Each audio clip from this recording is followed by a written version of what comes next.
Surprise, holes! It's a week later, Lily's been in Mexico, and we still haven't talked about the movie yet. We watched Terminal again today on Nothing Movies.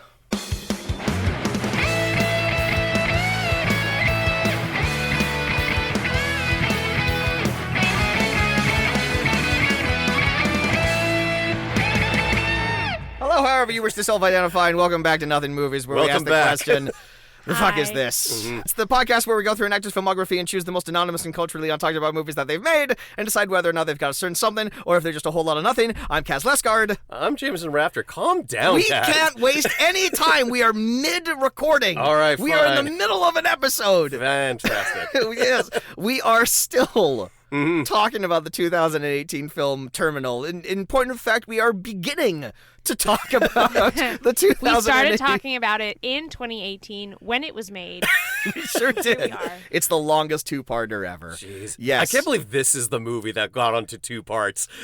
Well, you know, life is what happens when you make other plans. But it is the movie that made it into two parts because that's, what is it? Pathetic fallacy. Oh, God. No, it's... Didn't take very long. Didn't even take us a minute before Lily said pathetic fallacy. What up, guys? It's your girl, Pathetic Fallacy. It's your girl.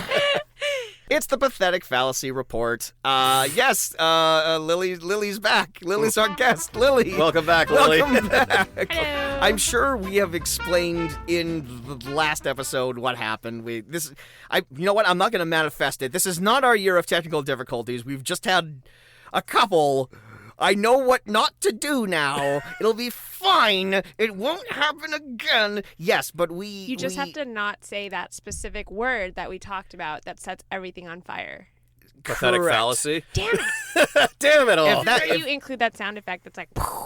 That sounds like too much work for me. I just did it. I got your I back. just did it. You just you did do it. it. Oh yeah, do it Lily is our guest, and she's also our in-house Foley artist. So whenever we need sound effects, we'll just make sure that she gets piped in there. True. True. You gotta listen to part one, otherwise you're not gonna get these jokes. Lily, Yes. you have just come back from Mexico. I have. Yes, you look tanned and relaxed, and it looks like you had a phenomenal time, and we learned a little bit about your adventures off mic. And of course, naturally, now that you've spent a week in Mexico basking in the sun, the first question I want to ask you, what is the plot of the movie Terminal? Oh. I'm curious to see how much you've retained. Well. There's a hole. You're not wrong. There is a hole. There's a hole, and there's a whole lot of Margot Robbie. Hey, there you go. That's a pull quote for the Yeah, DVD that was sleeve. part of the elevator pitch. For the reissue, for the 4K steelbook. That'll be on there. Oh man, there's such a good joke there. I should have said, What? and maybe this is the way you're gonna edit it. It There's could a be. hole, and I'm not talking about Margot Robbie. Oh, these are the type of scintillating jokes that we would never think to make ourselves. Or maybe because don't put that in. Because we're she's so much more. I put it in, and I'm gonna turn the volume up really high just for that one Yeah. joke. So Put everyone, a reverb on it. So Put an everyone echo on will it. hear. Love you, Margot. So you did not rewatch Terminal. You were in Mexico. We didn't ask you to rewatch Terminal, but you have not rewatched Terminal. Well, I actually did the entire time I was in Mexico. 5 days, 24 hours a day, Oh, geez. Oh my gosh. Terminal. I thought you were gonna say like you watched like 5 minutes every day or something. Like you Ooh. woke up and but you watched the scenes out of order. You know, Which ironically would mean the scenes are in order because the scenes are already out of order in this fucking movie. ooh, that's like that movie Memento. Mm-hmm. Apparently somebody's gone through that movie and edited it so that you can watch it chronologically. Just one person To make- who's just like fed up and To just make that movie less interesting. Gotcha. put this shit Yes, together. that's true. Mm-hmm. That's true. But you have not rewatched the movie. Jameson, you have also not rewatched. I entertained the idea of rewatching it. And then I entertained the idea of maybe just rewatching the scenes that I enjoyed because I do not want to subject myself to Right. watching those scenes that I didn't like all over again. and And then it- I just thought, and it fuck would've- it. This movie is not worth rewatching. And if you rewatch Spoiler alert. rewatch the scenes that you enjoyed, it only would have been 5 minutes, so that's about perfectly that. fine. Yeah. Aw. I did rewatch this movie last night. I did. because I thought... I somehow knew you were gonna say that. Well, because I thought it would be funny, and I was right. I thought it would be funny if we came back a week later and I'd watch the movie again for a third. This is so. Here's the thing. This is the third time I've seen this movie. I was gonna say. Were you about to say third time? Because I watched this movie when it came out in 2018 because I was intrigued by the cast, and I also I thought it would be good fodder for the podcast. A couple of years down the line. I was half right because I earmarked it for The Fuck Is This, and we ended up doing it on Nothing Movies. Wow. But like I was correct. And then I rewatched it last week. I had forgotten so much about the movie other than kind of like the big plot points. So it was like watching it again. Watching it for a third time last night, something interesting happened. The movie finally made sense. Oh. And I had all of these... It's actually kind of good that we had to like wait a week before we ended up talking about the movie, because all of my notes were questions that ultimately got answered this third rewatch. go around. So the movie made sense. Knowing what all of the twists and turns were going into it this time, the individual scenes all made sense. The movie as a whole still does not work. It's still very bad. Very bad movie. And a lot of its faults are highlighted now that I know what is going on. But at the very least, I have more insight into what is actually happening on a scene-by-scene basis. And I'm more annoyed at the way the movie is edited and structured now. Because I'm all like, oh, okay, I get what he was going for. Maybe if he had made a movie that, like followed the structure of a movie, I might be able to get that on my first watch and not my third. But, yeah. Question. Yes. If you had, because that's 6 hours of your life, right? Oh, I've wasted way more hours than that. This is like episode 94 Getting that pretty we've close. done. Yeah. Getting pretty. I feel like we're closer to like 91. Okay. But we're getting up there. Still Yeah. pretty 91. close. 90, like we've done a lot of episodes of this, so we've Pod- wasted a lot of hours of our lives doing No, this show. on Terminal. Oh, just on Terminal. Just on Terminal alone. Oh. Yes, I've sunk more. I may be on the short list of the people who have seen this movie the most. Well, okay. Just so if like you had, of all people on Earth. would you, if you had 6 hours to live, I would watch Terminal 3 times. would you watch Terminal 3 times? If I had a terminal illness, I probably do. I probably do have a terminal and then illness. I would come in and be like, at least he died Doing what he loved. Doing what he loved. Pathetic fallacy. Yes. You would come in a nurse's outfit. There would be someone who looked exactly like you. Yes. Look, I want to discuss this movie from the perspective that I watched it last night, meaning someone who knows the twists You wanna spoil the twist of again? this movie. So look, Okay. if you're listening to the podcast right now and you haven't seen Terminal and you don't want it spoiled, you've had 2 full episodes to get ready. So this is the fully last warning here. If you haven't seen this movie, you don't want it spoiled, watch it now. Okay, we're back. Margot Robbie is twins and Mike Myers is her father. There we go. There you go. Now we've pulled that Band-Aid off. Now we can discuss the minutia around it. happening Okay, in this. first and foremost, I have to say what pathetic fallacy even is. Actually, you know what? That's not a bad idea. That's not a bad idea Okay. because I feel like we referenced it enough. You wrote it down. Yes, I did write it Well, down. she does explain in the movie what it means. Well, here's the thing. So I'm actually kind of glad that we had a bit of a week-long break because I did what a good writer ought to have done and actually researched this term. So the term pathetic fallacy that Simon Pegg mentions in the movie, he's like this retired English professor. He describes it as emotional turmoil reflected in tangible surroundings. And the examples he uses are 2 lovers who separate while it's raining or lightning striking as a murderer is revealed in like a murder mystery. And, that's more boosting up a scene or like just acting some kind of dramatic flourish. Oh, cracking. Pathetic fallacy. Whinging librarian. Excuse me? No, that's what that's called. When emotional turmoil is reflected in tangible surroundings. Like 2 lovers go their separate ways in a rainstorm, or lightning strikes as the murderer is revealed. It adds gravitas. I mean, it would hardly be as nerve-wracking if the serial killer stabbed his victim to death in a sunny park, would it? Much better in a dark alley in the mist. That is not what pathetic fallacy actually means. No, so he's a bad English He's teacher. a terrible English teacher if that's the kind of so lessons. that for me, understanding it from the film, it was that your surroundings are kind of influenced by what's happening.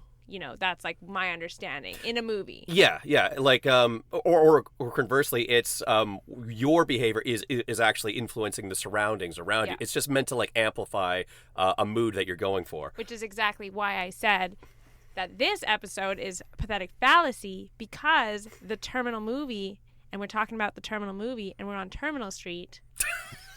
And then you're gonna watch just need to hammer that home once again. Yes. So it just makes sense. Yeah. Okay, what is pathetic fallacy actually? The episode is I'm willing to admit that the episode we're doing currently right now is certainly a fallacy. Does it have to be a pathetic one? So it will, in the traditional English, the pathetic would be meaning that you're lending emotion to something, and the fallacy means that you're lending a false emotion to something. And so what it actually means is the attribution of human emotion and conduct to things found in nature that are not human. So it's kind of like personification, but used more in like poetic sense. Like an example. The examples that I wrote down were clouds seemed sullen, raindrops wept around him, the leaves danced in the wind. I don't know, but that's what pathetic fallacy meant. I came into this recording feeling like I had like a better handle on this movie than I did like the last time we sat down, and now I'm twice as confused. English than I teachers was listening before. right now are loving this. Though. That's a big cross section of the people who listen to this podcast. Yes. Yeah, like 99% of your listeners are English teachers, I hear. Yeah. Yeah, absolutely. Yeah, we're Their ears perked up like, holy shit, they're talking about the pathetic fallacy. We got to tune in. I love it because whoever's not an English teacher listening is like, wow, I'm the 1%. Yeah. And then English teachers are like, wow, there's a majority of us? And then they start talking to their English teachers about this, and then just you watch 99%. Well, it's like whenever you do anything on a podcast and you single out like a particular group or whatever, just with like the idea of or if you do like the special shout out and it's all like, thanks for everyone listening except for you, Phil. And then like the one Phil who's listening to it is all like, oh my God, he got me. Ah, God damn it, there goes our one Phil. I knew he was listening. Yeah. You know what? This is a no Phil's podcast. If you're a Phil, get the and they're fuck out. They're all English professors. Oh my God. So yeah. If you're listening to this and your name is Phil and you're an English instructor, please Your hit us mind up. is blown. Turn it off right now. Please hit us up. We don't want you here. Yeah. So So Terminal. Yeah. Written, directed by Vaughn Stein. So are you saying that the director of the movie is Von Stein? His name is Vaughn Stein. Yeah, yes. VAUHN. Yes, like the first name Vaughn. Yeah. So that's a fake name then, right? Or you think that's a real name? I'm sorry if there's a Von Stein listening who's also an English teacher.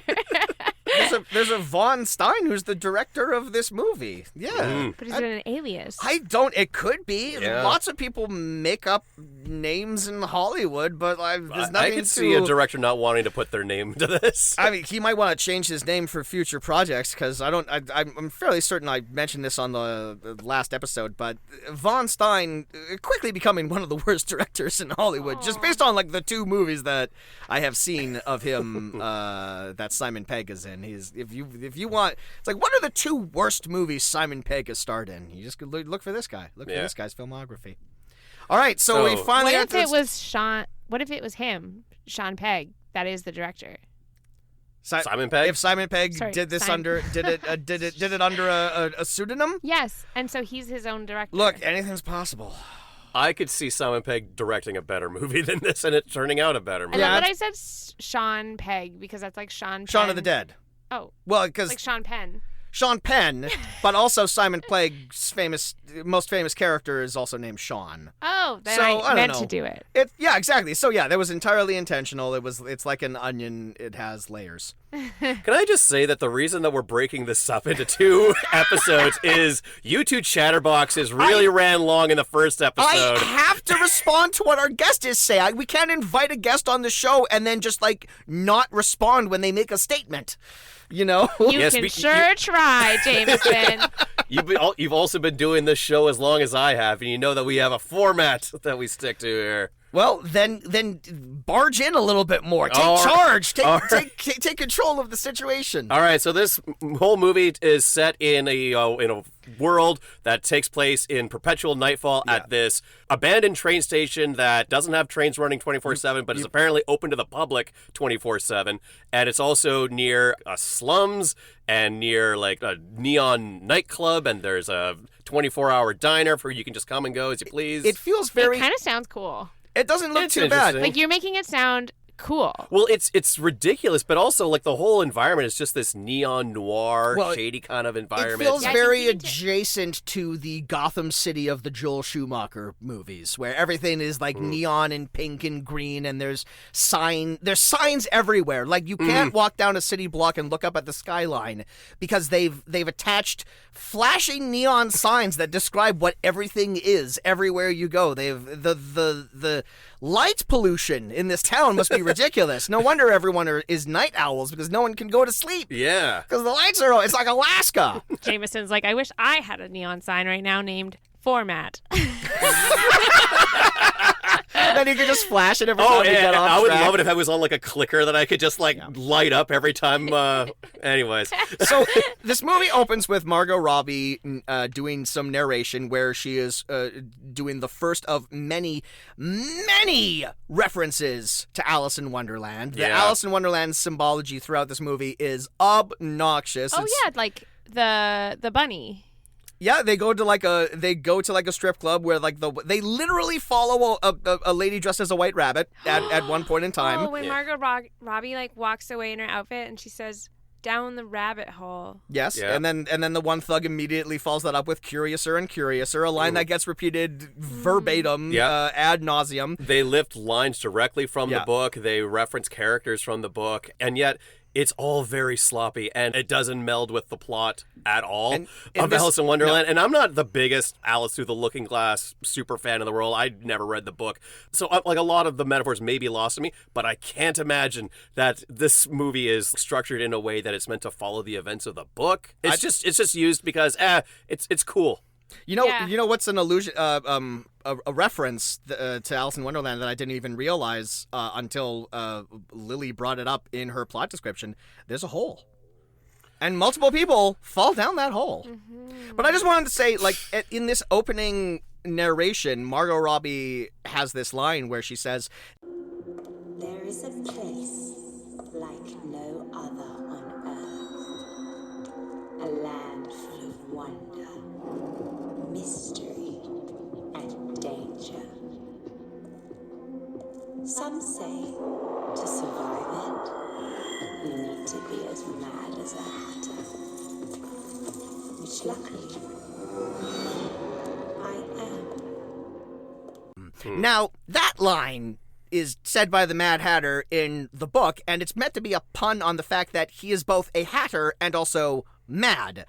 Where now Margot Robbie's character, we eventually will get around to the fact that, like, is she mad? Yes, we can classify her as such, but does she make hats? That's the real question I want Has to she know. ever worn a Has hat? she ever worn? Oh, she wears a hat in this movie. Pretty She sure. wears one hat. She in wears this like a movie. nurse's cap. Yeah. Okay, that two hat- hats in this movie. Wait, what? What's the other were you- hat? Welcome There's to the hat corner. the other hat she wears is in the diner when she's doing this clandestine Yes. thing, trying to rope in one of the two assassins to and to do she's- her bidding. She wears She's many hats, is what we're smoking? saying. Yeah. Wasn't that like a, what do they call those, like when you go to like a funeral in the olden days and you had that like hairpin? A veil? No. A fascinator? It's the only fascinating thing about this movie. Lily, can I get a drum sound effect, please? Ba-dum-bum. There we go. There Much we better. Yes. So she's taken this opportunity to go meet this mysterious Mr. Franklin character, who is this overseer of the entire complex, who runs a hitman squad, and she wants to join his organization. And to do so, she wants to take out the competition, and she's really trying to sell herself to this enigmatic, mysterious figure. But she also asks him to pull a favor for her, and we don't quite know what that is just yet. Or Didn't she say she wants to find someone? she wants him to find someone for her. Oh, now I know who she wanted to find. Yes, I didn't at the time. Yes. So there's two parallel stories happening roughly at the same time in this movie.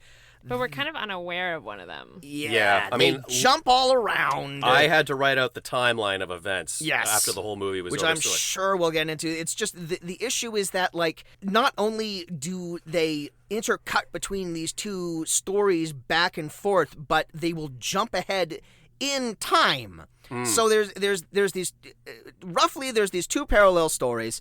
Margot Robbie is a waitress at an all-night cafe, and Simon Pegg is a depressed, dying English teacher. We'll talk way more about the details of that.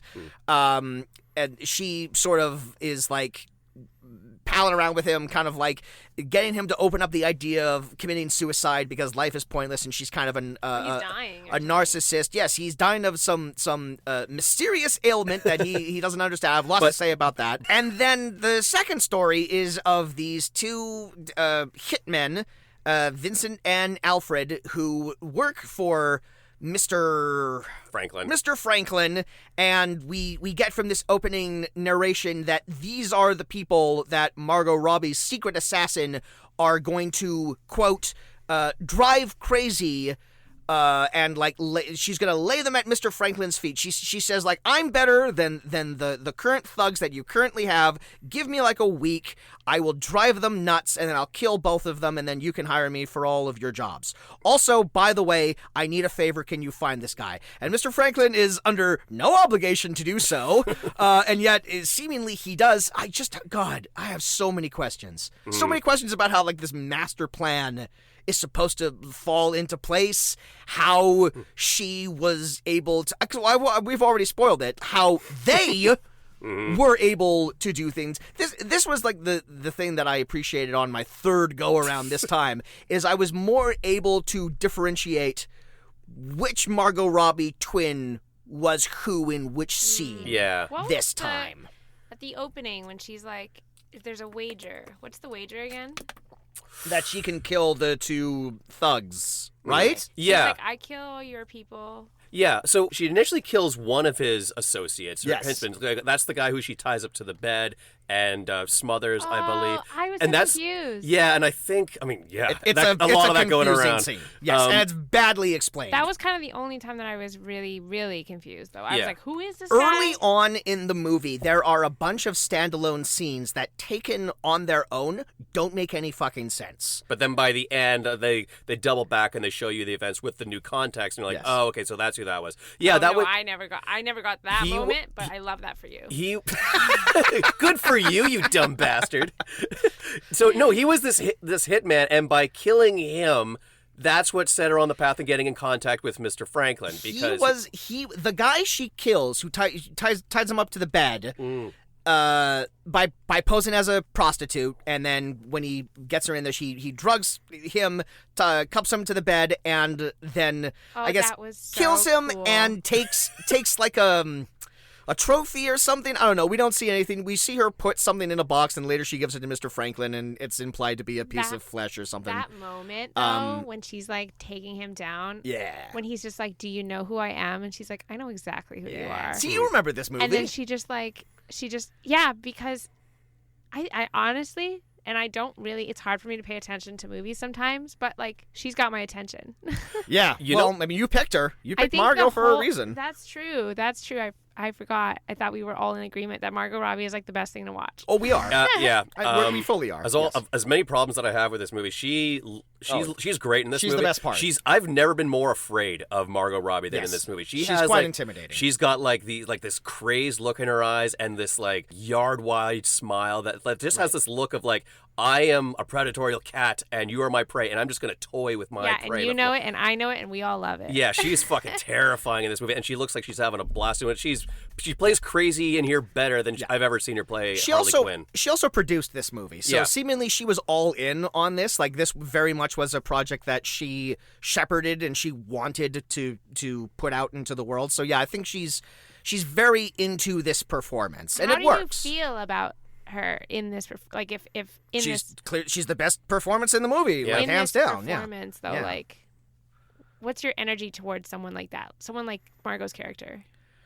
Oh, if I met someone like that in real life, I'd probably find a polite way to excuse myself from Really? whatever Yeah. building I was in. Oh yeah, that's some She's some so- chaos energy. She's so cool. Like, Yeah, but look what happens to all the men that she had.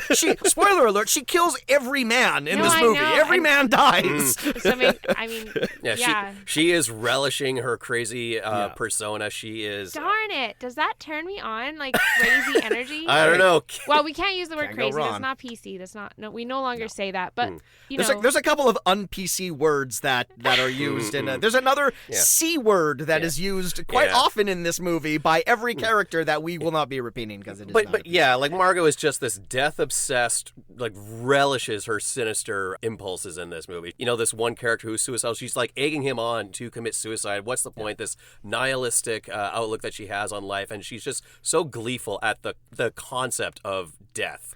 Yeah, this is a chilling character, and I'm here for it. So I want to break this down. So the guy she ties to the bed, he's the guy that usually gives the contracts to Vincent and Alfred.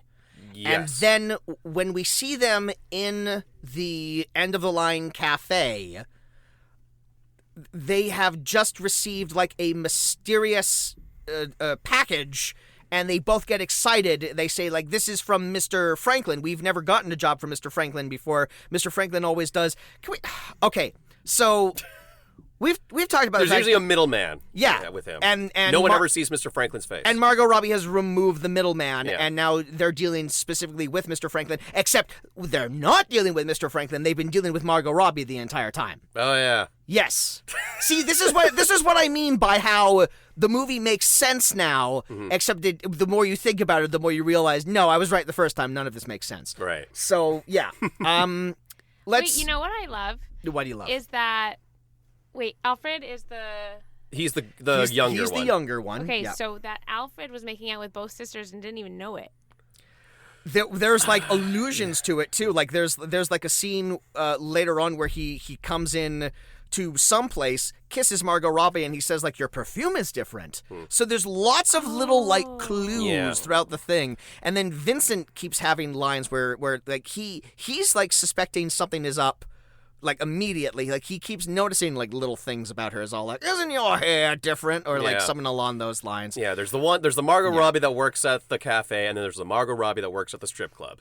So Yeah. I want to. And like somehow she was there immediately when he got down there, and then he started making out with her. Well, the one twin was always already there. I want to talk about this. Yeah, okay, Because this we're jumping all over the Yes, place, yes, but yes. like there is like a scene where they are at the cafe. And they get like word from Mr. Franklin that Mr. Franklin wants to meet one of them face to face. So they leave the cafe where Annie, the Margot Robbie character, is working. At this point, she's already like making goo-goo eyes with Alfred, and they're making out like crazy. So they leave the cafe. They go to the building that Mr. Franklin has sent them. Vincent walks up the stairs, gets to the top of the building, and he sees Margot Robbie there. Oh yeah. And instead of saying the normal thing that anyone would say, that's weird, you were just at the place that I just left, he just very casually like, hey, what's up, bottle blonde? Yeah. Which is the other thing. With the other thing, he's on to her from the beginning. He's consistently calling her bottle blonde in the sense that he recognizes that she's dyed her hair. Ah. Right. And that's important. That's a plot point for later because they're disguising themselves. Okay. Before we get too far into like describing them, I just want to. We know the three big actors. We know Margot Robbie, Simon Pegg, and Mike Myers in this. I just want to say because they are such prominent characters. Alfred is played by Jeremy Irons' son.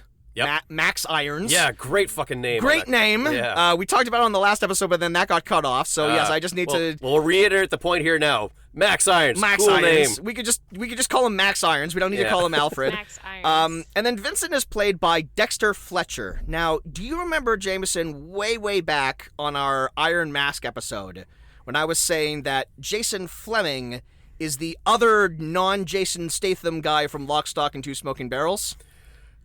No, well, I don't remember you specifically saying that. I'm sure you told me that. Well, yes, and I told you again now. All right. Yes, of course I remember. Like it was yesterday. Dexter Fletcher is the other other non-Jason Statham guy from Lock, Stock, and Two Smoking Barrels. Right, yeah. I kind of recognized him. And the guy who got handcuffed to the bed and killed by Margot Robbie is the other non-Jason Statham guy from Lock, Stock, and Two Smoking Barrels. So this is like a Lock, Stock reunion. Yes, so we've collected the trifecta now. Wow. And actually, those three guys who aren't Jason Statham actually star in movies together all the time. They love being reunioned. They like hang Simon out. Pegg and Nick Frost. Indeed. But yeah, Dexter Fletcher is an actor who's been around for a while. He's been in a bunch of stuff, but lately he's transitioned into being a director. Most notably, he directed the Elton John biopic Rocket Man. Oh. And he also stepped in and finished directing the Queen biopic Bohemian Rhapsody after that director got fired for being a douchebag. Yeah, so there's another Mike Myers connection there. You look like you had something to say, Lily? I was just going to say that I don't know how to contribute to this conversation, but it's intense. You don't have to. I mean, it's. I love hearing you two talk about it. Aww. Well, thank you. I'm just sitting here and I'm like, okay, I don't get a lot of these references. I can't even tell you the references I don't get because I so didn't get them, and they're gone. There's a movie. It's called Lock, Stock, and Two Smoking Barrels. See, I haven't. He's in it. That's it. That's all the context you need.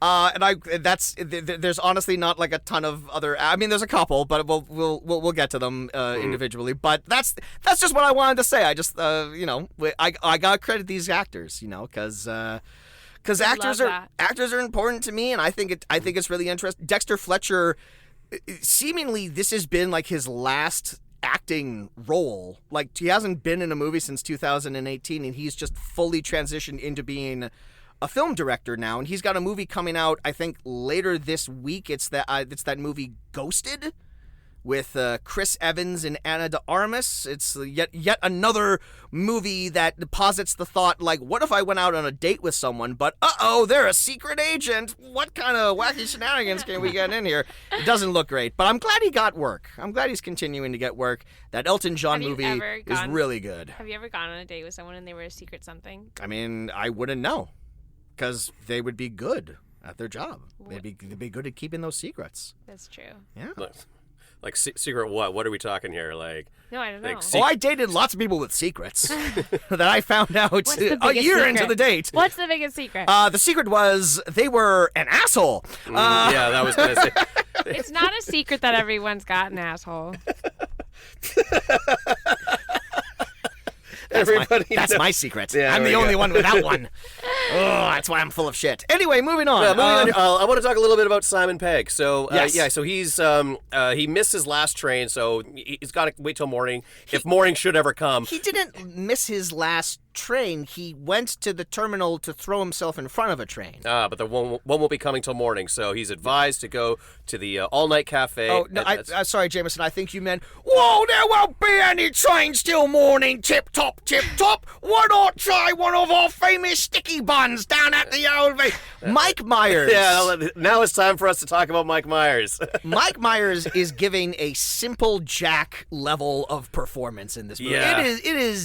It's offensive to somebody. I just don't know who. But yeah, he's playing like a full-on Saturday Night Live character in this. Okay, he freaked me out the moment he got on that TV. I was like, what is happening with that person's face? Mm-hmm. Like, I hate when movies are like, oh, it was a disguise. I'm like, I could see that. Mm-hmm. Yeah. I could see by how terrible he looked. Well, the first giveaway is that it's Mike Myers, and when was the last time he was in a movie where he wasn't playing multiple characters? And that's kind of the problem when you have this character like Mr. Franklin, right, who is, this not seen character. His identity is meant to be shrouded in mystery, and you also feature an actor who is prominently known as a guy who plays multiple people on all these movies. With shit on his face. Can I just say something? Yes, although you could tell that his getup was made up, that it was synthetic, what I what I hate about it is when he takes them all off, because you can tell that's Mike Myers from the moment you see him, because it just looks like Mike Myers. It's not enough prosthetics to make him look like a different man. So when he takes off all those prosthetics and he puts them all in the bucket, and then he like the camera I guess pans out or whatever, and it's him in front of the mirror, and then you're like, oh, it's supposed to be a whole nother face, but it's not. No, it's just Mike Myers with less shit on his face. Yeah, it's just the same guy with less shit on his face. You might as well have just had like a fake mustache on and just ripped it off. It's like, oh my God. Okay, so Mr. Franklin, I know you want to talk about Simon Pegg, and trust me, I have a lot to say about Simon Pegg, but so Mr. Franklin, he's like this top criminal gangland kingpin boss who's like shrouded in secrecy and no one knows what he looks like, but his thing is he's a bit of a middle manager, because he can't let his employees do their job. So he assumes this identity of the terminal superintendent, who I don't believe is ever given a name. He's just called the super. And he's the night supervisor. He's the night supervisor, and so he's putting his face out there, but it's a disguised face. Mm-hmm. So and he's walking with a limp, so you can't assume to he can't stop. He can't help inserting himself into this scenario. I was just very confused, because Margot Robbie starts the movie by issuing, as you say, like a challenge to Mr. Franklin, and says, like, I'll set this up, I'll take these two guys off the table, and then you and I can exclusively work together. And I guess Mr. Franklin, because we also find out that the terminal is like his secret base. Like he has like he has like a Dr. Evil lair, which is really funny. And then so he's in I guess my question is, how much of Margot Robbie's plan was like instigated by her, and how much did Mr. Franklin help? You know, like, did he get her the job at the cafe? Was he not the guy that she was talking to at the beginning? Yeah. So she asked him to find Simon Pegg. to find himself, basically. No? No, she asked him to get Simon Pegg to find her. her father. The English teacher. The English teacher. No, they already know that Mr. Franklin is their father, and this is their gambit within a gambit to get him into a false sense of security and be all like, yes, you're my assassin now. That's great, cool. Yeah. And then as soon as he's all like, great, I'll continue to pay you money to do jobs for me. Then the second he says that's when they spring their trap, and it's all like, haha, no, we wanted you the entire time. It's all like, why did you let it get so convoluted? Yeah. No reason. And on top of all of this, the Mike Myers as the janitor character is not necessarily playing both sides, but he's a utility guy for both sides. So like he'll handle like certain drop off things for either Margot Robbie or Alfie and whatever the fuck the other Vincent. Yeah, he'll do things for that. He'll clean up the bodies after them. It just seems like whatever you need, like this janitor character to do, he will do. At a certain point, in that opening meeting, Mr. Franklin must have said, "This is cool. I'll help you find your." That's what he said. He said, "This is cool." No, I'll help you find the guy that you want. I'll set this all up for you. I'm intrigued about what you're saying. By the way, I have a guy. I'm going to give you his contact info. It'll great guy. Good. Great guy. Quite the awesome. looker, if I must say. Really weird. No name. No first name. Just superintendent. But trust me, he's a great guy. You're going to want to work with him. And so I guess that's his way of like keeping tabs on her without her realizing. He was going to shoot him. Who was? Frick, I'm so bad with names. No, Simon Pegg is the English teacher. No, Mr. Franklin is Mike Myers. Remember when she was like, don't shoot him, he's just the messenger. Yes. Oh, yeah. That was, in that moment, right. He could have shot her dad, and it could have been over. Exactly. This is the thing. Mr. Franklin is unwittingly putting himself in more danger. Yeah. Because, by making him sort of like this ineffectual... boots on the ground character.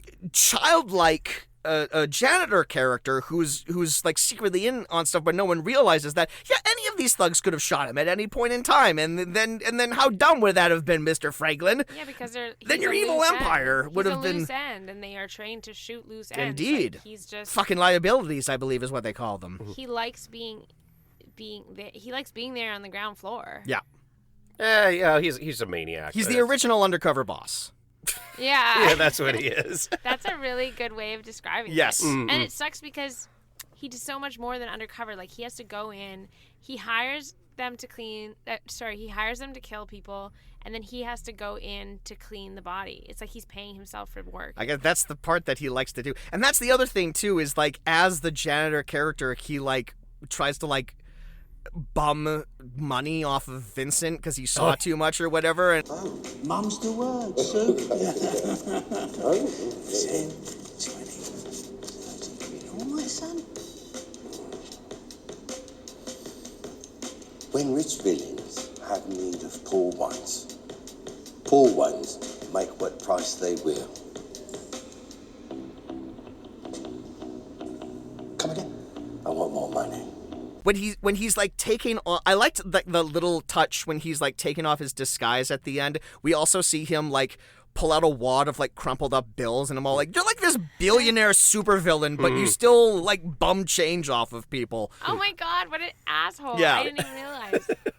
And yet this whole operation seems to be like him overseeing everything from his camera room and any kind of contract killer that comes his way. This is his entire operation. It's him from the control room and him being the janitor character, and then whoever's working for him at the time. This is the fucking empire that Margot Robbie and her twin sister are trying to take over. And what if it's an empire because he asked for a change? That's what it is.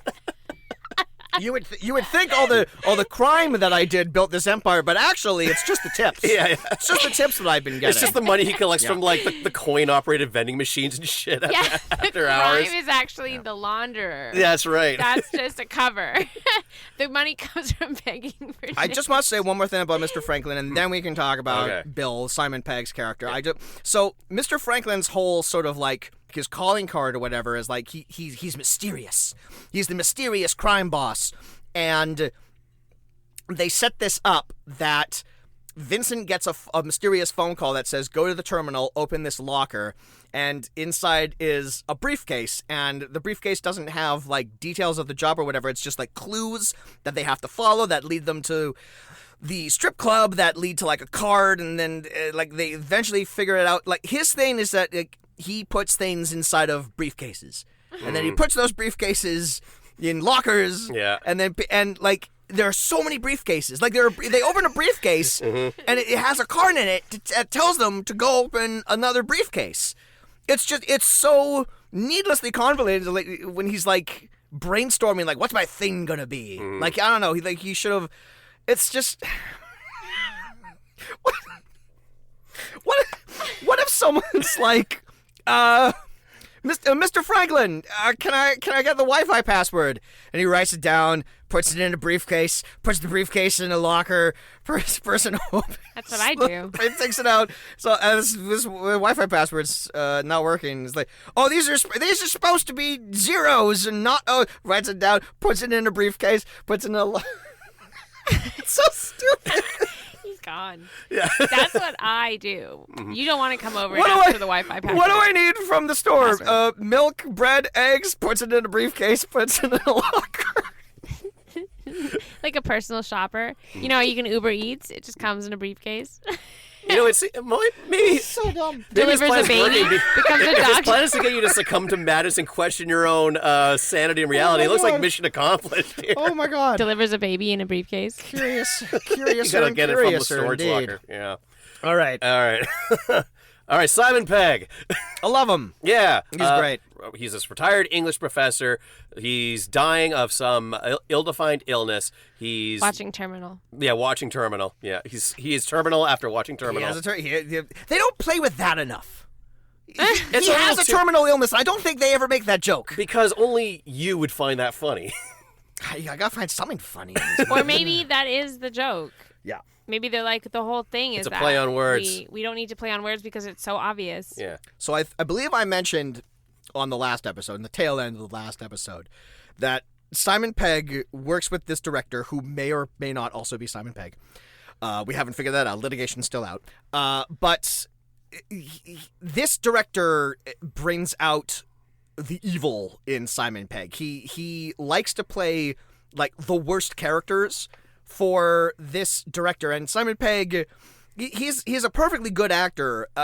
He's just such like a likable, affable, coming from like the world of like British stoner comedies and stuff like that.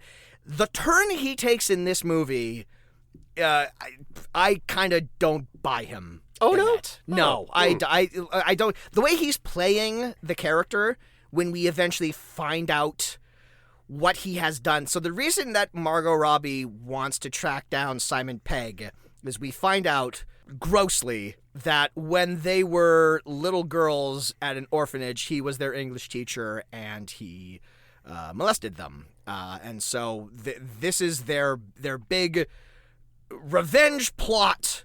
They're going to take down their father who killed their mother, which we haven't gotten to yet, but they're going to take down their father, and they're going to take down the guy who sexually assaulted them when they were little girls. And yeah, and this is like sort of like the gap. So like me watching the movie this time, knowing that, it just like led to like so many questions. So like they don't outright say it, but like they're luring Simon Pegg to the cafe so they can kill him. Correct. Right. I guess my question is why then does only one Margot Robbie end up killing him? It doesn't seem like that was part of the plan. It feels like she killed him very sporadically. It definitely feels like, because like when they get around to like lobotomizing Mike Myers at the end of the movie, they make it a point of fact, like, both of us have to be here for this because this is he did this wrong to both of us. So we have to kill them. Yeah. You would think both of them would want to be there for Simon Pegg's demise as well too. And the only reason that they're not is that his death comes too early in the movie, and we can't give away that twist yet. So it's only because of bullshit movie logic. I just assumed he only molested one of them. They're identical twins, and he only molested one because they're like, I'm not into that one, but this one is a terrible joke. I'm sorry. Yeah. I mean, it's a hard movie to make he fun did of. only have eyes for them, but he couldn't tell them apart, so they both just wound up getting molested. We on should different get occasions. off of this. Yes, train. this is not a terminal we should be exactly. at. I'm just saying, like, in that moment, I just read that moment as, he only molested one of them. But I know what you're saying, that there's two of them. So I don't want to spend too much time ruminating on it, but I would have to assume if he molested one, he probably molested the other one. Well, we don't know. We don't know. There's so much we don't know about this character. I kind of wish we held off on talking about the reveal that he molested them, because I wanted to talk up his scenes with Margot Robbie in the diner. Well, we can still do that. All right, We're well, just I really aware like of the Simon fact. Pegg in this movie. Now I look like a fucking creep. No, you don't look like a creep because he fooled you, because it was a twist. You weren't supposed to know that. All I'm going to say until the shocking reveal. All I'm going to say is before we found out the history that he had with Margot Robbie, the scenes of them both in the diner where she's encouraging him to kill himself and he is just this disillusioned, depressed son of a bitch. I liked that scene because it's two good actors just trading somewhat witty banter at each other. I liked that. I could have seen an entire play of that. I could have seen a short film of just the scenes of the two of them having this spitfire back and forth with each other. That was my least favorite. Okay. plotline. Yeah. You preferred the two goofy hitman guys I did. sitting in a hotel. I did, actually. All right. Is that funny, though, that we both prepared? Like, you said you rewatched it and only watched the favorite. Oh, I didn't even. No, I he didn't just rewatch. considered doing I that. considered considered, rewatching their scenes together. Considered watching the scenes that you liked. And so what's funny is it sounds like we would be watching different scenes. Well, yeah, most likely. I tend to agree with Lily a little bit. I really found their dialogue to be just like overwritten and completely obnoxious, because all they're doing is just like, extrapolating on like the nature of like existence and like what does it mean to be alive anyway, and Margot Robbie is keeps coming up with new and interesting ways Simon Pegg can commit suicide, and she's like, why do you want to hold on to life anyway? And of course, watching the movie ahead of time, you know that she's toying with him, she's trying to play with things. I just really did not like this dialogue, man. I didn't find it snappy. I found it really cliche ridden and obvious, and I didn't think it had anything interesting to say.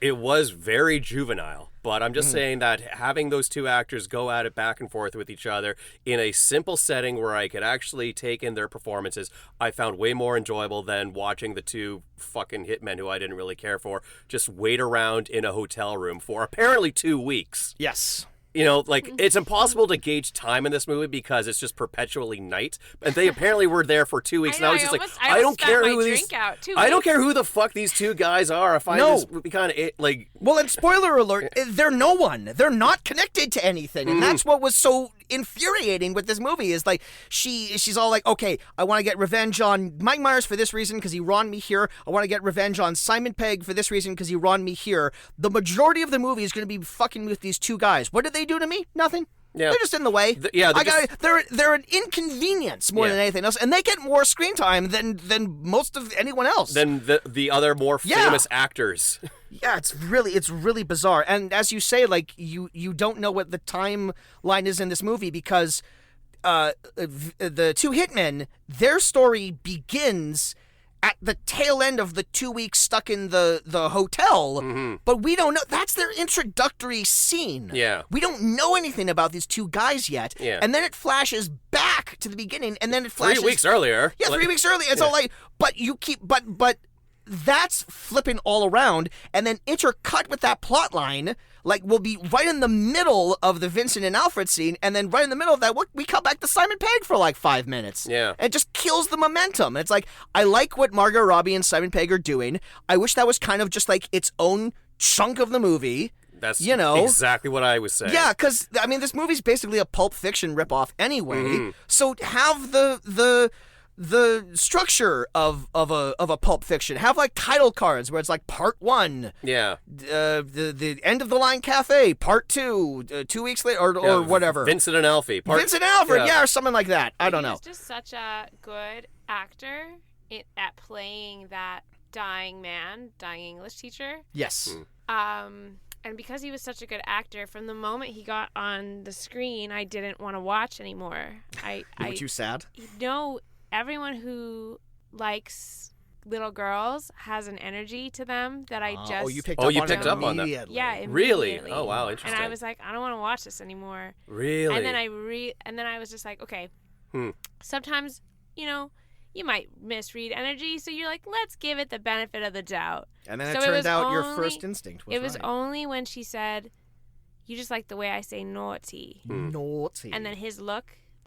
Because his look when she said it the first time, I was like, "Yep, I'm right. Really? This guy molests kids." Wow. Okay.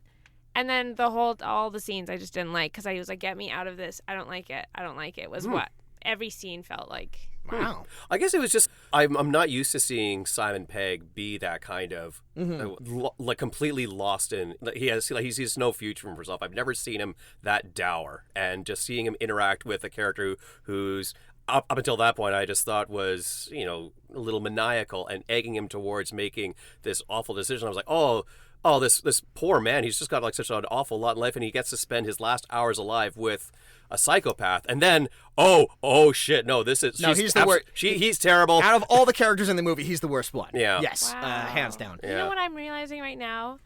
And like at the start of this, you were saying that you didn't like her C-word, crazy energy. Mm-hmm. And no, I really enjoyed it. I was terrified by it, but yeah. it was like I'm gripped by it. Yeah. So I love how you said C word and then you said the word. Well, I just want and it wasn't the C word I was thinking of. Exactly. That's why I had to say it. But we don't use that to describe like people anymore. But what I want to say is like at the start of it, I was very terrified by her. She was sitting there, like, yeah, I get it. And it was actually only in those scenes where I didn't like his energy that I started falling for her energy because I could see how powerful she was against him, against this energy that I just like do not like. And so I guess that's why I was so attracted to her, because she was so valiant and so like powerful. And at first it was scary, but then when I realized that she was actually one of the good ones, I kind of like fell for her again. Yeah. Yeah. I don't know. I just like the scenes in the diner with them together. I thought they were very engaging. Yeah. I want to talk about the whole illness thing, because the first time I watched this movie, I kept waiting for the reveal. The fact that he is dying of a terminal illness seems very random and kind of arbitrary to what Annie and her sister's overall plan was. And I kept waiting for there to be either a reveal that they had poisoned him, or Mr. Franklin had poisoned him, or someone had gotten to his doctor and the doctor gave him a false diagnosis. Because how much better would like the reveal be when she has him like next to like the chasm or whatever, and She's like, "You're healthy, bitch." yeah, the entire time he thinks he's dying. You're not and dying. The very last thing she says, like, "Yeah, that was just all bullshit I made up." He's all like, You know what, "Oh, that- thank God!" And he has this moment of relief, and that's when she stabs him. In That the would be moment when he so- right? Yeah, that'd be But great. It's That'd be just great. And you know, you missed a level of why that would be great. Is like, it would just be like the agony that you go through when you're diagnosed with that is emotional turmoil. Like, Yeah. that would have been just so good, because we would have been like, wow, he just spent his last week or whatever worrying about living, suffering actually. Yeah. And then the stab, right when there's like, I'm not dying. I really liked speaking about energy, I really liked the energy of the actor who was playing the doctor. That was a very weird, Flippant energy that he had. It was almost like they were paying that actor per word. Why can like, I not remember the doctor? Because it's a very fast scene. It's a very so quick like, scene. And he's like, the entire scene plays out. Like, the entire scene plays out like this. Simon Pegg is like, "So I'm dying. Like, what can be done about it? What's wrong with it?" And he cuts to the doctor. He's like, I'm dying. Yeah.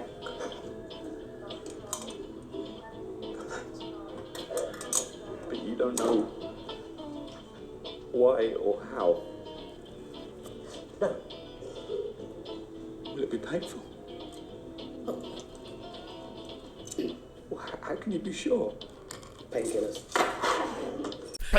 But like every line that this doctor has is tossed off and thrown away, and it's like he's barely saying words. And I don't know why they directed that actor to play the role of that part, but it was very funny. It's such a short little role, but like I really kind of liked that thing. But yeah, it seems so weird that he just happened to be dying, and that was unconnected to the girls who wanted to kill him. It was a hat on a hat. Did you get the name of the doctor? No.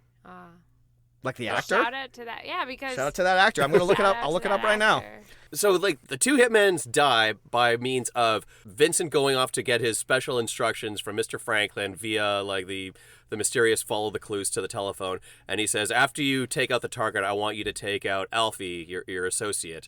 But Margot Robbie lets Alfie in on that when she has him eavesdrop in on the call. So Alfie is fully aware that Vincent plans on killing him. And when the time actually comes for them to execute the target, Vincent finds out that, oh, it's Margot Robbie in the designated spot. What the fuck's she doing there? Alfie props up behind him and has him at gunpoint. And then Margot Robbie comes up, whispers sweet nothings into his ear, and then he shoots Vincent dead. Yeah, just very briefly, the actor who plays the doctor is named Paul Reynolds. Previous episode Slipstream. He is also in that. Who's he in that? He plays the role of Travis. I don't know who that is, but yes, Letterboxd is telling me that he has been in 2 movies that we have covered. Oh, wow. Yes. Well, good on you. So much like Mr. Franklin putting himself in danger by inserting himself into situations or whatnot, Margot Robbie, in like her like surprise, like, haha, I betrayed you gambit here, steps into like the line of fire. Yeah, Vincent's sniper scope. Yeah. And it's all like That freaked me out. Yeah, you really wanted to have like a big aha gotcha. I believe she literally says gotcha, but it's all like he's pointing a fucking sniper rifle at you. He already doesn't like her or trust her. He already said, I do not trust you. Yeah, exactly. So... Like, I thought that was very BDE of her to stand in front of a sniper. Margot Robbie emanates BDE in every movie role that she has. Don't you love that energy? Oh, yeah. Absolutely. Oh, my gosh. Yeah. And so once Vince is out of the picture, he says, Alfie, you and I are going to run away together. Hang on, I'm just going to go get my things. Meet me at, like, this one platform. Now, this is the moment where, watching it 3 times, it really... Third time's the charm. It hammered home which twin was which, because there's the moment in the cafe, which I believe is the only genuine moment the one Margot Robbie twin has when she says to Max Irons, we're not using his name enough, when she says to Max Irons, I like you, you have a nice jaw, I want to keep you. And I, like, you, the first time through, you're sort of, like, on edge because you're all like, well, everything this broad is saying is like, she's a femme fatale, you can't trust her as far as you can throw her. In that moment, it's like, no, this is the twin. She has taken a shine to Max Irons. She wants to keep him around. And it's when the other twin steps in and he's all like, oh, your perfume smells different or whatever, that she's the one that's all like, nah, no loose ends. She's the colder of the two. She's the colder of the two. Are you too jealous exactly, that she's taken an interest in Max Irons? Well, with a name like Max Irons, I mean, I can't really blame her. I can't compete with that. I can't compete with that. No, that's fine. Yeah. Why did you record that? Comes from that good iron record that stock. confession. Yeah. Brief tangent on Jeremy Irons. We brought this up maybe on the last episode. Mike Myers, he had that fucking Netflix show, The Pentaveret. Yeah. Terrible. Don't watch it. Don't watch that series. Wasn't planning on it. I've already seen the Shrek clip online, so it's not like I have to. It's got 2 half-decent gags. One is that when everything's set in Canada, it's all shot in like standard definition cameras, and when it goes to the States, it goes into widescreen high definition. That's pretty cute. Chuckled at that a little bit. The one running gag that's actually pretty good is Jeremy Irons plays the narrator, but he's only ever in like the opening credits. And the joke is, in every episode, he realizes that he has less and less to do in the series. So he starts off like narrating like the setup to the show, and then by the end of the series, he's like, what the fuck are you even paying Jeremy Irons for if you're not going to use him? Anyways, don't watch The Pentaveret. It makes you go, oh shit, Mike Myers is still doing this shit? Yeah, don't watch it. Donkey! Yeah. Remember when he said that in Shrek? Yeah. That was great. But yeah, so Max Irons gets shot dead, and by the other Robbie twin. Yeah, and so Mr. Frank is like, well done, you've wiped the board clean, you're my number one gal now, you're my associate. And that's when he goes to his Dr. Evil lair, takes off his disguises, and what the fuck? Margot Robbie's there. And we see just how committed Mr. Franklin is to this character, because like he has the limp, and he keeps the limp going, and I swear to God, during like this big like reveal scene where he's taking everything off, the soundtrack sounds like the theme from Saw. Like I thought it was a throwback. In that moment in the Saw movies where it's all like, now we're finding out what like now we're finding out what like the master plan was when Mike Myers is taking the shit off his face. It sounds like it's going da da da da da da da da da da da. Anyway, and I was living for that moment because I was like, is this gonna turn into Saw? Like, I mean, it kind of does. In the last 10 minutes actually of the movie? kind of does. That's kind of literally what happens. Whoa. But he gets into his evil lair. No one else is around, but he stays in character for like a full minute. And like he has like this thing where he's like standing in front of his monitors and he's looking around, but he's looking around in character as the superintendent. And then he finally has like his Kaiser Soze moment where he's like, I'll straighten my back and I'll stop walking with a limp. And even when he drops the characters, Mike Myers is still doing a British accent. The British accent that Mike Myers thinks he's great at doing. It is kind of funny that I didn't realize what you just said, which is like going home. So he goes home, kind of. That's his home, right? And suddenly, I assume so. To all, we can only assume because we only ever see one location. Yeah. So like, okay, so he gets home and then he like gets out of character all at once instead of like normally you would probably just get home and like take off your shoes and just like breathe and be, like if you've ever worked in customer service or whatever, you there's not like an exact moment where you get out of character, so to speak. It's like it's gradual. Yeah, it's a decompression. Like I'm in character right now, and when I go home, I'll have like a whole like 5 minutes when I'm still doing this, and then I'll take my fake nose off. And I'll, I thought you had something on your grow face. your hair out. Yeah, exactly. Yeah, this is a bald cap. Yeah. Oh God, if only. I go home and take my wig off. Yeah. But yeah, so the reveal is that Margot Robbie is a set of twins, and the movie is in a real fucking hurry to wrap itself up. Which is a shame because this is the most interesting thing that's happened so far. That's true, but it's got a train to catch. Yeah, it does. Yes, the 404 is on its way. Yeah. Yes. Did we? I feel like we have jumped all over the place. I did mention that she kills Simon Pegg, but we didn't really talk about how the lead up to that. He mentions as they're talking about pathetic fallacy that he just wishes the earth could swallow him whole. And so that when she says, "I got just the thing for you. Follow me to this hole that's somewhere conveniently located in this abandoned train station." Oh God! Yeah, there's so much. What was that hole? What was it? Okay, there's so much. There's so many details to this. Okay, I feel like I need to go on like a brief tangent. So we were already here because we were already at the reveal where the twin Margot Robbies surprise Mike Myers and knock him out. Yeah. We find out that their mother fell in love with young Mike Myers. Also, how hard did we laugh at the actor playing young Mike Myers? No fucking way. No fucking way. Is that the same Mike fucking Myers guy? looks like. Out of there. No fucking way, sir. I'm sorry, no. I wasn't mad. I was disappointed. Yeah.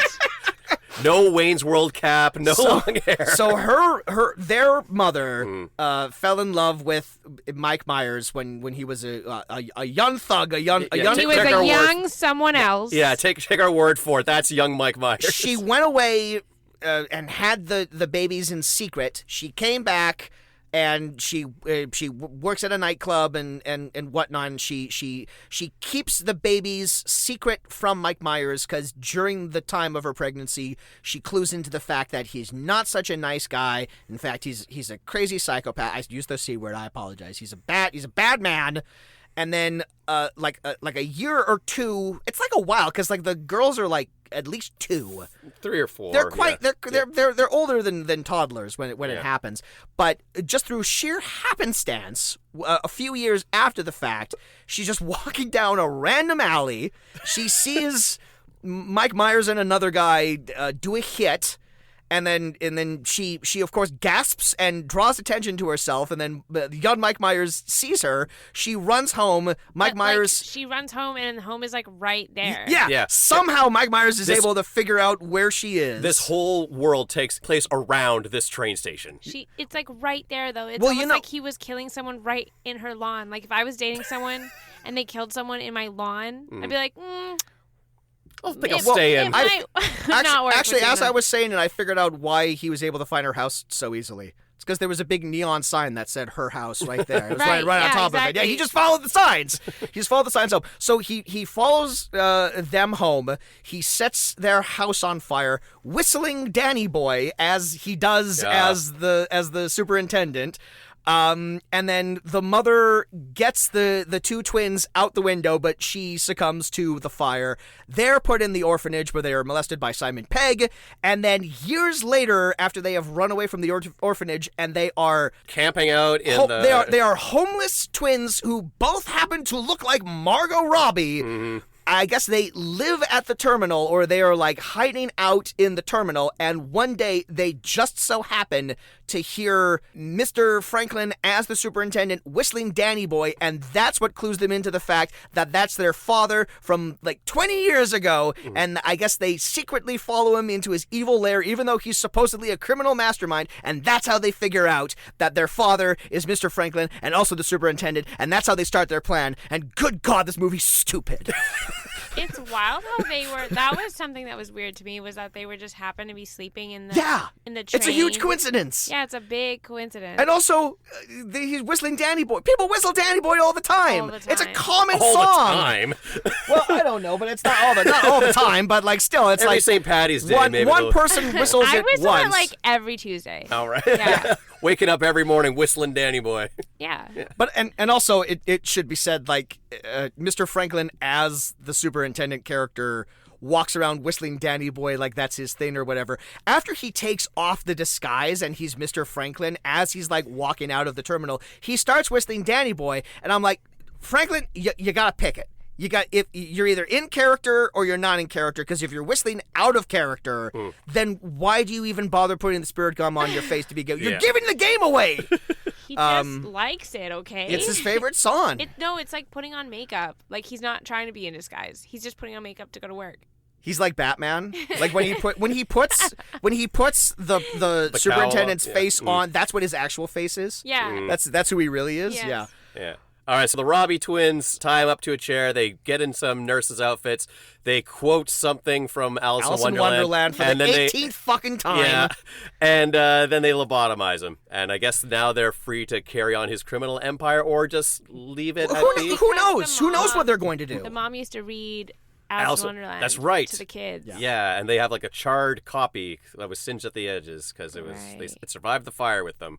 Also, what I'm just realizing, like right before they reveal to Mr. Franklin that they're twins and they've planned this entire thing, Mr. Franklin, as the superintendent, helps one of them get rid of the bodies of Alfred and Vincent, and then they start quoting Alice in Wonderland at each other. And then when they've got Mr. Franklin tied up in the chair, they start quoting Alice in Wonderland. They say, Alice in Wonderland, do you know it? It's our favorite book. He just fucking quoted it to you. You were there. He just said curiouser and curious. Of course he knows it. He said it to one of them. The other one wasn't there. The other one wasn't there. Yeah, exactly. Like, Alice in Wonderland, do you know it? Yeah, he knows it. Yeah, he knows it. He was there. Yeah, he was there. Yeah, exactly. We went over this already. Yeah. And then, look, this is a really bad movie, but I love the fact that there exists a scene in a film where twin Margot Robbies give a bloody, I forgot the word. Lobotomy. They give a bloody lobotomy to a screaming Mike Myers. I love that someone captured that on celluloid, and that's a thing that we can watch. What a wild thing! What a wild mix of actors! What a wild thing to happen! And certainly like the weirdest and bloodiest thing Mike Myers has ever done. He came out of acting retirement for that. He did. Yeah. He had like a 10-year hiatus. Mm-hmm. Yeah. For this. Lobotomy. He's like, I've waited my whole life to shoot a lobotomy scene. Yeah. And like serious It too. was my favorite acting challenge when I went to acting school. What? I'm here for it. I bought it. I bought that they fucked with his brain in that moment, and he's I guess they don't kill him. They I know, they like poke him. Yeah. And then well, they didn't really lobotomize Mike Myers, but no, I meant like they didn't kill. They kill all the other characters, on but they set, don't. like, oh shit, they leave. We didn't have a supervisor for this. They leave their father alive in his own private hell, I guess. They like doing that. They did that with the two serial killers. She like made them suffer in their own personal hell. Oh yeah, right. And then also that guy who was dying. Yes. She made him suffer in his own personal hell. Yeah. And then she didn't make the handcuff guy suffer. She just killed him, and took something off of his body. Right. She was really quick. That was different because she used like chlorophyll. I forgot how she killed him. Laudanum, I think.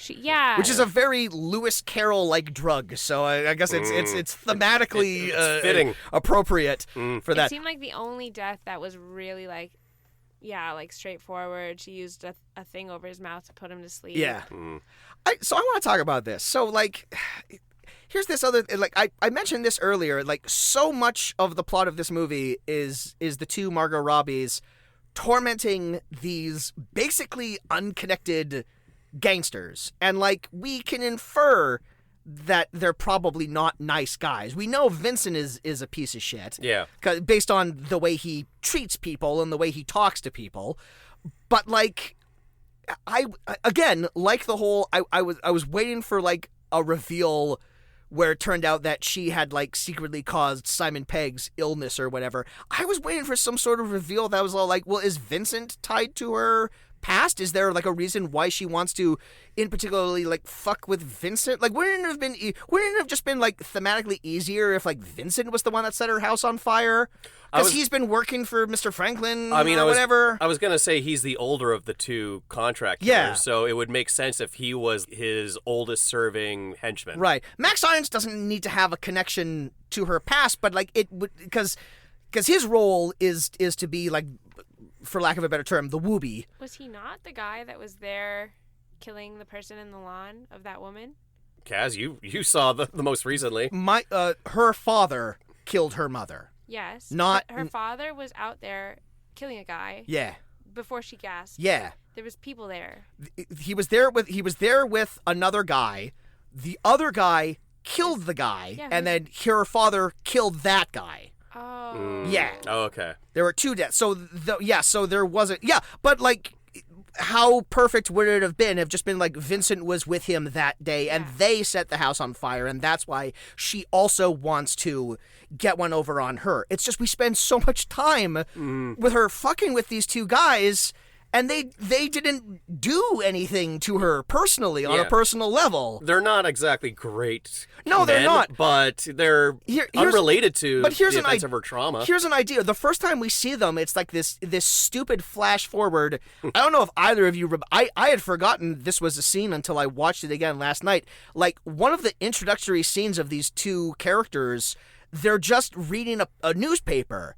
And Vincent is like finding like the secret pervy subtext in like the classified ads. And it's just a scene that goes absolutely nowhere and doesn't have anything to do with the plot.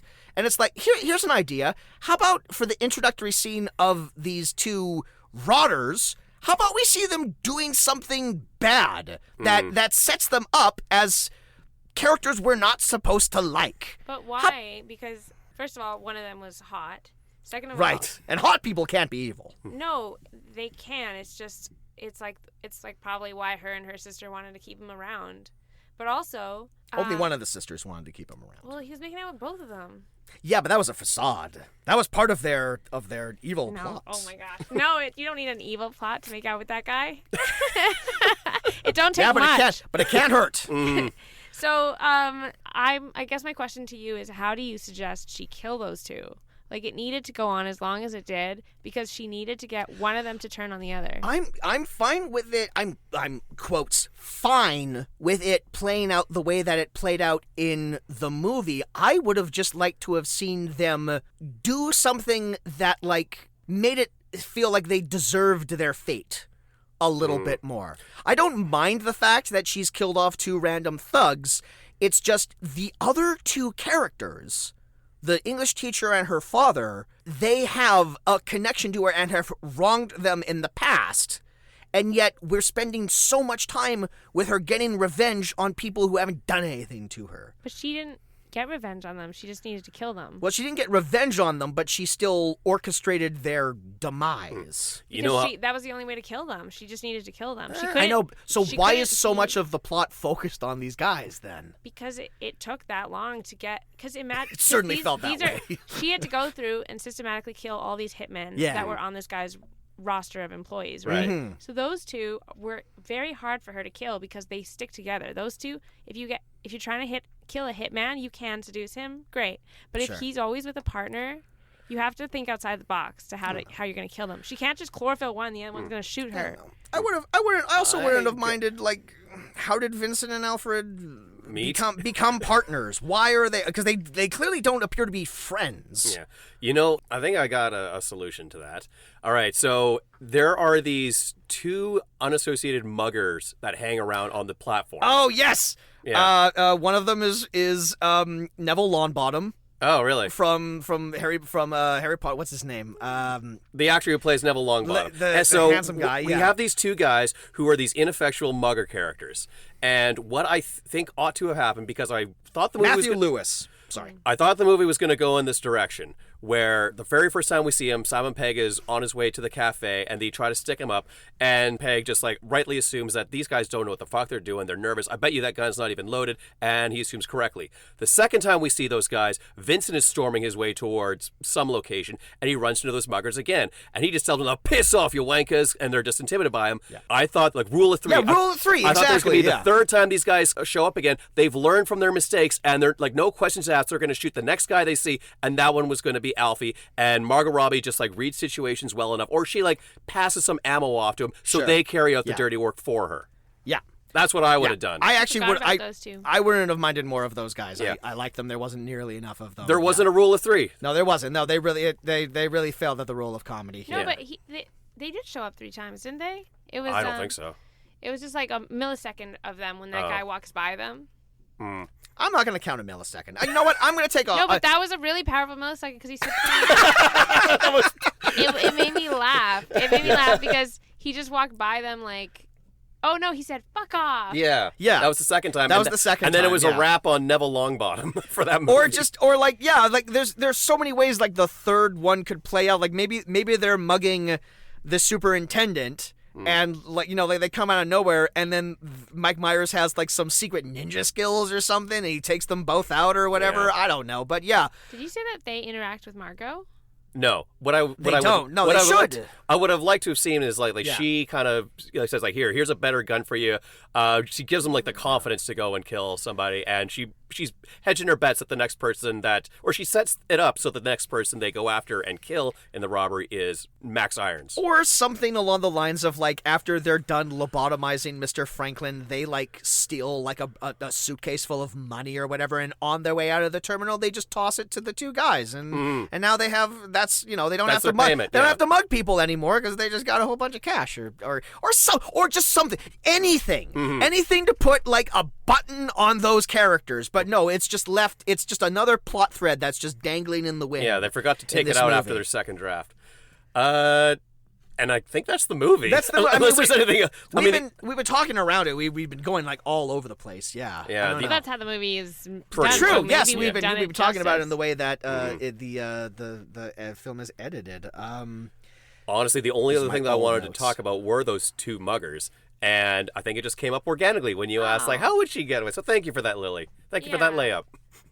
Yeah, I don't know. I don't know if we need to go into that much more. I did notice that when Annie and Simon Pegg are hanging out in the cafe, she produces a bottle of liquor at one point and is all like, how about a drink? How about like a hard drink because of... Dead Man Walking. Dead Man Walking or whatever. I noticed the third time around that she pulls out a bottle of Victory Gin, which is a fictitious gin from the George Orwell novel 1984. So I don't know if that was on purpose. It was on sale. It was on sale. You cannot buy it. It's not but then again, this isn't like a real world where like actual tangible things exist. So yes, this. Is Yeah. that it? Did I leave anything out? Yeah. What a great plan. Yeah. It worked out great for them. And now I guess they're the queens of the underworld. Sure. I don't know. The queens of the underworld. Um, Maybe all the hitmen were always protecting him, and that's why she had to kill all his hitmen to get to him. Well, she only kills 3 of his hitmen. That might be all That of we them. see. Yeah. That might be all of them. Yeah. Well, Terminal And 2. it kind of Yeah. seems kills like all the other ones. it kind of seems like coming soon. a bad idea for this criminal kingpin to allow this unassociated member to kill all of his Yes. hitmen for him. You would think so. You think he's got like a big operation to run, but Yeah. Well, he even says at the very end, Well- she's all like, do I have the job? He's all like, well, there's basically no one left. So, yeah, by process of elimination, you have the job. Well, I think if I was him, I would say, yeah, you're welcome to kill my hitman. Because that's BDE. You know, they're so good. No, that's what he's thinking. Because that was the wager at the beginning. Remember? He took the wager because he's pretty confident she's not going to be able to kill him. and I guess he's figured like, well, now that I have like 3 less people to pay, I can only have to pay 1 employee. Hey, Well, it's and saving me she's some the money. best of the best. Yeah. I would hire the person that killed all my. I mean, I don't have hitmen, but if I did, If you and were to somebody- go through this exact same scenario, yeah, I would be More like, bang for well, your buck. wow, she's really good at what she does. I want her on my payroll. Mhm. And she's just also. She's I'm good. sure there's other things we can talk about, but I'm out. All tapped right. out. So Lily, this is the point in the podcast where we ask the question, does this movie have a certain something, or is it just a whole lot of nothing? And it's a silly question, but I really want you to roll it around in your head and come up with the answer that speak from your heart. I only ever let my heart do the talking. Very apparent. I haven't known you for very long, but that's You have this very look on apparent. your face like, how dare you? How dare you imply otherwise? I actually, on my bathroom mirror, I write on there messages to myself with a white erase marker, and on there right now it says, let your heart do the talking. There you go. And so... Well, what does your heart say? My heart says that there's a certain something to this movie.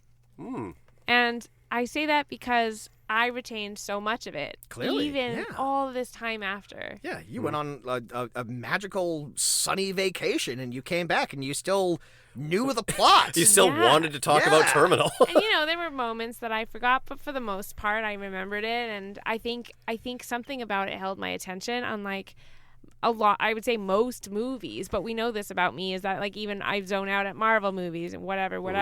This movie I feel like kept my attention, and I didn't watch it like I watch movies where I want to pay attention, which I watch in 20-minute spurts. What I did was I watched this movie all together, all at once, which is something that I don't really do. So, which is why you remembered it so well, because it was all at once, right? Because I could do it all at once. So there's a certain something to this movie. And that certain something is pathetic fallacy. There we go. We brought it all back. Misusing the term, yeah. Jameson. Which is exactly how the movie would have wanted. Yeah. The certain somethings that I think this movie have are just the things I already talked about. I loved Margot Robbie's manic pixie nightmare girl behavior. I did really like the neo-noir setting, even though it kind of just looked like any kind of random set you would see on like a Netflix series that only lasted one series. Oh yeah. Are you talking specifically about Altered Carbon? Altered Carbon, that had 2 seasons, my friend. Oh my God, you're right. But Altered Carbon, maybe little shades of that Cowboy Bebop show that they did. And even though I'm the lone guy on this, I did appreciate the interactions between Simon Pegg and Margot Robbie. I thought they carried the movie quite well, but that's just my 2 cents. Other than that, I thought the story just made fucking no sense whatsoever. But it has mood to spare, and the performances are really good. That's all I'm going to say for it. I would say this movie has a certain something, and that certain something is twin Margot Robbie's giving Mike Myers a lobotomy. I'm just thrilled that exists. I'm thrilled that someone put that out into the world, and that's the thing that I can watch at any point. 2 Margot Robbies are better than 1. But I am now the foremost authority on this movie, and having seen it 3 times, I can definitively say that it is bad. It is bad, and I did not like it, and I liked it the most the 3rd time. Last night was the most I enjoyed the movie Terminal, if only because I knew what was going on. I didn't like what was going on, but I understood it. Maybe it's just Stockholm Syndrome at this point. Probably, yes, indeed. Which I don't think I'm using that. I think that's something. That's fine. No one. Whatever. We don't know what terms we're getting pathetic fallacy wrong. We're getting Stockholm Syndrome wrong. Whatever. Well, Lily. Yes. Oh, that's the. Where am I right now? Oh, God. Yeah, Jameson takes off his mask. There's 2 Lilies the entire time. Lily, thank you for coming back and being our guest again. Yeah, thanks for coming back, Lily. This is phenomenal. So you have such a you had a vacation, and in like a couple of days you're going on another vacation. So that's why you slotted us in the middle of a very busy time for you. Travel one assumes. itinerary. Yeah, so we appreciate that. Thank you. I'm so thankful. Thank you so much for having me. And yeah, I am traveling. It's been a big goal of mine to travel to all these places for so long, and I'm just so grateful that I have the capabilities and the time to do it, and I wouldn't miss being here for the world. Aw. Well, good for you for getting bitten by the travel bug. Yeah, it bit me so hard, and there's no ointment for it, so I just have to go. Okay. To the venom of the travel bug. Actually, I'm so bit. There's so many mosquitoes that bit I'm me. sure. Yeah. This is why I'm fully covered right now, long sleeves, long pants. I look like I've got chicken pox under here. Do you get sunburned at all? So much sunburn. Well, that's on top of it too. Yes. Yeah. Oof. So you're an itchy girl. Oh boy. Is there anything you want to promote or plug or tell the people about yourself or anything along those lines? Even if it's something that you're just enjoying right now, like an album or a TV show or a book? Well, if you want to find me and come along on the ride of all my travels or whatever I'm up to, you're welcome to come find me on Instagram. My handle is Shmil again, which is S as in I never know what to Shenanigans. say. As in Shmil again. S as in shenanigans. HMIL. So M as in money. Or Margot. Or Margot. That's so right. It's so hard for me to like say this as in this. I never know what the correct words are to say, and I always have to like make up words. And then sometimes when I make up words, someone else will then correct me on. It's like That's not the phonetic that's alphabet. not. Yes, Yeah. exactly. And then I'm like, I feel stunted. Like I don't want to say anything because I don't want What someone a to rude correct thing me. for someone to say. The A is in aardvark. Actually, it's A is in apple. Does aardvark also start with an A? Yes. Then it's A is in aardvark. It starts with 2 of them, goddammit. What the fuck were you talking about? Yeah. Aardvark stands for A more than any other word if you look through it from that prism. I'm Anyway. going to use that next time that welcome. happens. So now I'm going to confidently say whatever word I want. So here we go. Who cares? S as in None of it snake, matters. H as in hot, M as in mountain, There you go. I as in I'm not giving one to me, you. myself, and I. Yeah, there we are. Ooh, what a stretch. And then L. I is an I. Yes, and then L as in Lily. Hey, Mm. there we go. Don't let anyone Oh, tell and then you it goes differently. on. There's more to this. You said like you just realized it. So it's Shmil, and then it goes I as in me, myself, and I. G as in Gee, gargantuan. this is Gee, there's a lot of letters in this. and then A as in apple, and then N as in naughty. So we're at Shmil again. Gotcha. Perfect. And I love how you tied it all back together with naughty. And hey, if you want to be a little bit naughty, If you're feeling naughty. you can go ahead and maybe listen to our old episodes. You can check out our back catalog of all the other podcast episodes that we've done. We've done a lot of them. We're on Spotify and YouTube, as you probably figured it out because you're listening to us on one of those platforms probably right now. Actually, I've never taken us off of, the hell is that one called? I don't know. We're Oh, on the like one a that no one ever heard of? Yeah, we're on like Yeah. a third platform that I've never heard. So if you're like that one person that's still listening on this, Keeping the dream alive. write in and we appreciate you, Phil. Remind me. Oh, like TuneIn Radio. That's what it Oh, was. yeah. Oh shit! I never took it off the website, so we must be uploading still. And can I ask a favor? Please. Can everyone listening just please go write a review because I want to read them and laugh. I want to laugh because I'm in the mood. So make your reviews hilarious. A review of And this go. podcast? Yes. Yes. On Okay. Spotify. You gotta leave the reviews on the YouTube page Yeah, because on I don't think YouTube. Spotify has a section for reviews. It's not like Apple Podcasts that way. Well, but you know what? No, Hit we that can little heart, and then I'll All know. right, well, hit the heart. it's your hit fucking it hard. funeral. I'm opening it up to the YouTube comments section. But that Oh, was yes, please do. Anyway, that was Terminal, directed by Vaughn Stein, who may or may not be Simon Pegg. If you enjoyed this episode, please listen to our back catalog. We're on all of the social media. We're on Instagram. We're on Facebook. Are we verified on Twitter? Did we pay? No, and I'm not paying Did we pay for it. that blue No. check mark? No. All right, then you know what? Just fuck Twitter. I mean, we're on there anyway, but like, I'm you know, thinking just, about like, it, yeah. Thinking about it. We'd like to thank Joel Flynn and Luke Schuss and everyone at Podstream Studios for letting us use their equipment. And hey, next episode, Jameson. What you gonna do, brother? It's that time of year again. WrestleMania is upon us. Boy, Yeah. it's Christmas in May. Yeah. Oh boy, but until then, I'm Kaz. I'm Jameson, and in the immortal words of Miss Margot Robbie, got it? Good. Now fuck off.